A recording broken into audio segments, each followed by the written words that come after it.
My loving students and my followers, today you see I have taken a small story in Bengali. Would I like to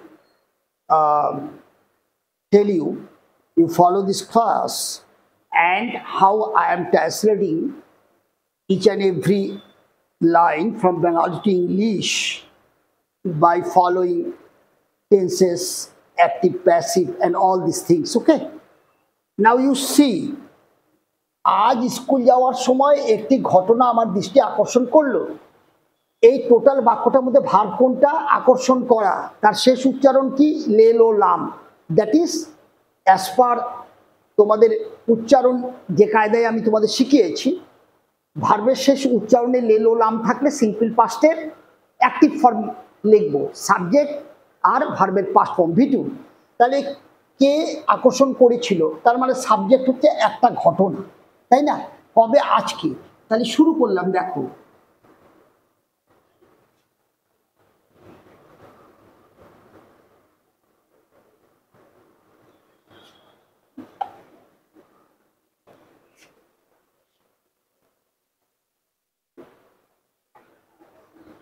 তাহলে কি লিখছি? Today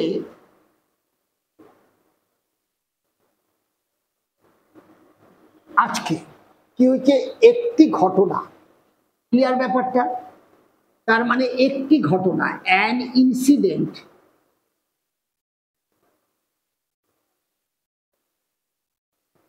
ঠিক আছে, তাহলে I দিয়ে শুরু, ভাওয়েল দিয়ে ভাওয়েলের উচ্চারণ, তাহলে একটি বোঝাতে অ্যান হবে।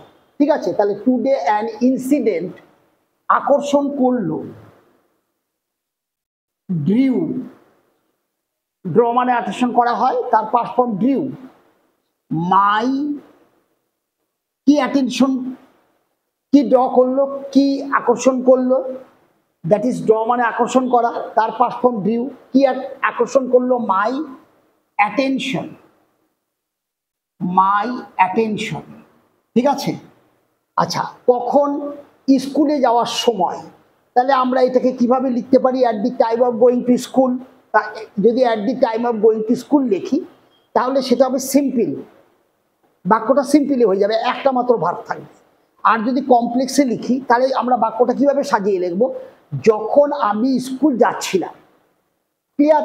যেহেতু এটা আকর্ষণ করেছিল, তার মানে পাস্ট টেন্সে কি বলবো? যখন আমি স্কুল যাচ্ছিলাম।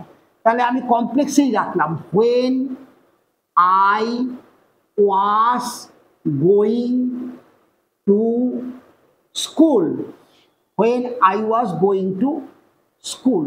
ক্লিয়ার ব্যাপারটা? এখানে এটাকে আমরা আর একভাবে লিখতে পারতাম, সেটা কি? At the time of going to school, এভাবেও লিখতে পারতাম। ক্লিয়ার?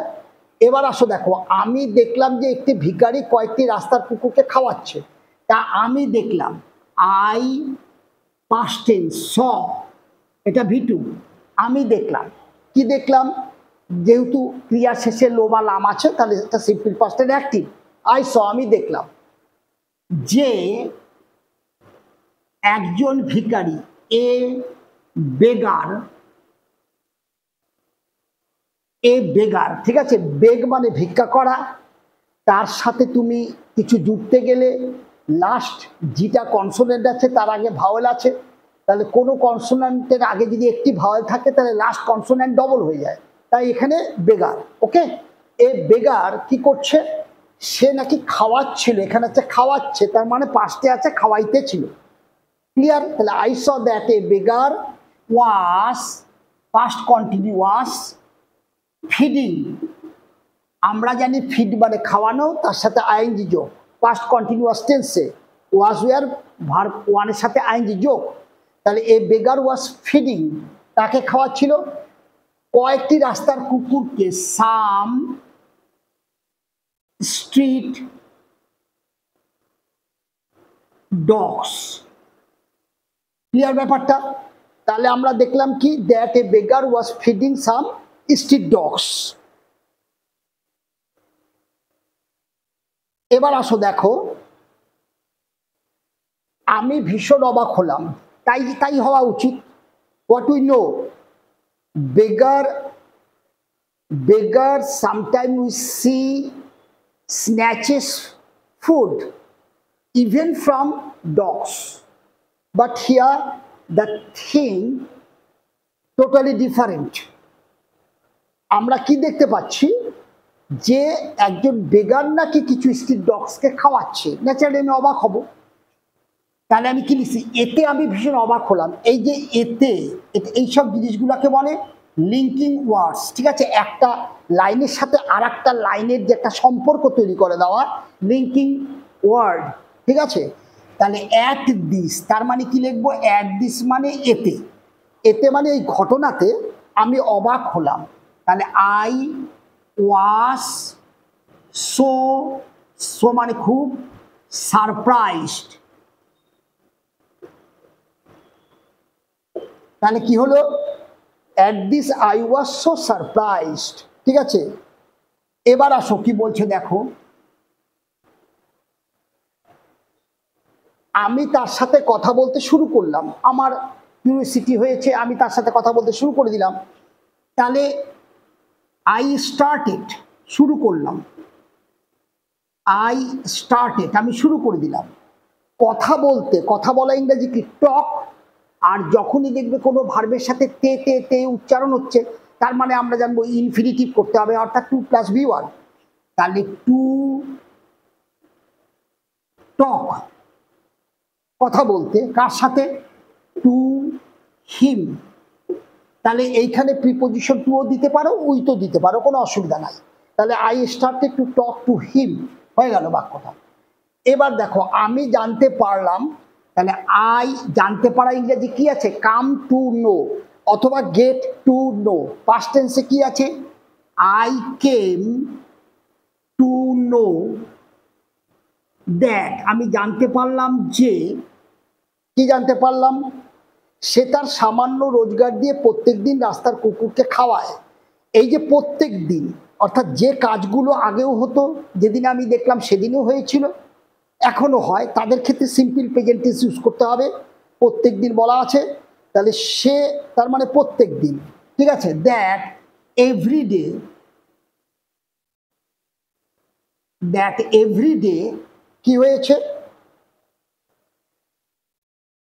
সে, তার মানে বেগার, খাওয়ায়, তার মানে এই যে খাওয়ায়, ক্রিয়াপদের শেষ উচ্চারণ এ, সিম্পল প্রেজেন্টের অ্যাক্টিভ। হি ফিডস, থার্ড পারসন সিঙ্গুলার, তাই এস যুক্ত হয়ে গেল। হি ফিডস, সে খাওয়ায়, কাদেরকে খাওয়ায়? দেম, তাদেরকে খাওয়ায়। এই দেমটাকে অলরেডি স্ট্রিট ডগস একবার মেনশন আছে, তার বদলে তার প্রোনাউনটাকে ইউজ করে দাও। হি ফিডস দেম, সে তাদেরকে খাওয়ায়। কিভাবে খাওয়ায়? That everyday he feeds them, প্রতিদিন সে তাদেরকে খাওয়ায়। কিভাবে খাওয়ায়? বলছে তার সামান্য রোজগার দিয়ে, তার মানে দ্বারা, with, with his very little, খুব কম আয় যেটা, ভেরি লিটিল ইনকাম, একজন ভিখারির আর কি ইনকাম, ঠিক আছে? তার মানে কি লিখলাম? I came to know that everyday he feeds them with his very little income. Clear ব্যাপারটা? আচ্ছা, এইবার দেখো, কারণ, এবার কারণ দিয়ে আছে, কারণ তার মতে এরাই তাকে রক্ষা করে। প্রথমে এই বাক্যটা দেখো, এটা রেগুলার বাক্য, প্রতিদিন এই ঘটনাটাই ঘটে, তাই সিম্পল প্রেজেন্টেই এই বাংলার ক্রিয়ার উচ্চারণগুলো পেয়ে যাবে। এইখানে রক্ষা করে এই উচ্চারণ আছে, সুতরাং এটা সিম্পল প্রেজেন্টের অ্যাক্টিভ হবে। প্রথমে লেখো তার মতে, তাহলে অ্যাকর্ডিং, অ্যাকর্ডিং, ঠিক আছে?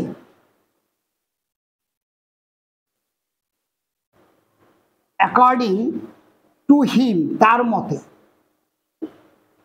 কারণটি হলো, দ্য রিজন ইজ দ্যাট, এই যে, ক্লিয়ার? বলছে কারণটা হলো এই যে এরাই তাকে রক্ষা করে। এরাই মানে কুকুরগুলাই।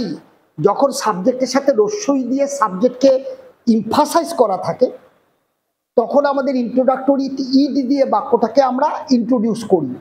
দেখবে ইটের উপরে ইন্ট্রোডাক্টরি ইট কখন, কিভাবে, কোথায় ব্যবহার হবে, দেখবে আমার এই ম্যাটারটার উপরে এক্সক্লুসিভ একটা ক্লাস নেওয়া আছে, সেটা ভালো করে দেখে নেবে, ঠিক আছে? তাহলে এইখানে আমি এরাই এই টার্মটা কিভাবে আনবো, বলবো দেখো ইট ইজ দে, দে মানে ডগগুলো, বললাম ইহা হয় তারা যারা, ঠিক আছে, রক্ষা করে তাকে, তার মানে এটা যেহেতু দেখে মিন করছে তাহলে প্লুরাল ফর্ম আছে, তাহলে verb plural form fill up মানে সাবজেক্টকে ফলো করবে, ভার্বের সাথে এস যুক্ত হবে না। হু প্রোটেক্ট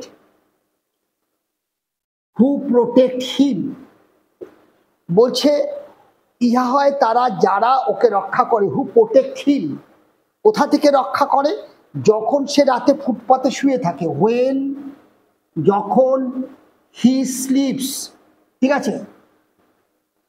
আবার এটাকে এইভাবেও বলতে পারো, যখন সে ঘুমের মধ্যে থাকে, when he is in sleep, এভাবেও হতে পারে, when he is in sleep, তখন স্লিপকে আমি নাউন ফর্মে রেখে দিলাম, ক্লিয়ার? এটা ভার্ব ফর্মে নেই, কারণ প্রিপোজিশনের পরে নাউন বসে, স্লিপের নাউন স্লিপই হয়। When he is in sleep, কোথায় বলছে, ফুটপাতে, তাহলে on the footpath, on the footpath, কখন, অ্যাট নাইট, ক্লিয়ার? তাহলে কি লিখলাম দেখো, according to him the reason is that it is they who protect him, clear, when he is in sleep on the footpath at night, clear ব্যাপারটা? তাহলে এইভাবে কিন্তু তোমরা ট্রান্সলেশনগুলো করতে পারো। প্রথমে বাংলা বাক্য দেখে নাও, ক্রিয়াপদের উচ্চারণ দেখো, সেই ক্রিয়াটার সাথে মানে ওই দ্যাট ইজ ওই ক্রিয়াটা কে করছে, যদি সাবজেক্ট থাকে তাকে সাবজেক্টকে বের করো এবং টেন্স ধরে ধরে করো, অ্যাক্টিভ প্যাসিভ কি ইউজ করো, আর যে এক্সপ্রেশনগুলো আছে টাইম টু টাইম সেই এক্সপ্রেশনগুলো বসানোর চেষ্টা করো, তাহলেই দেখবে খুব অল্প সময়ের মধ্যে তোমরা কনফিডেন্ট হয়ে যাবে, isn't it? This is the actually what I say always, this is effective way to learn English so easily. Okay, thank you, have a good day.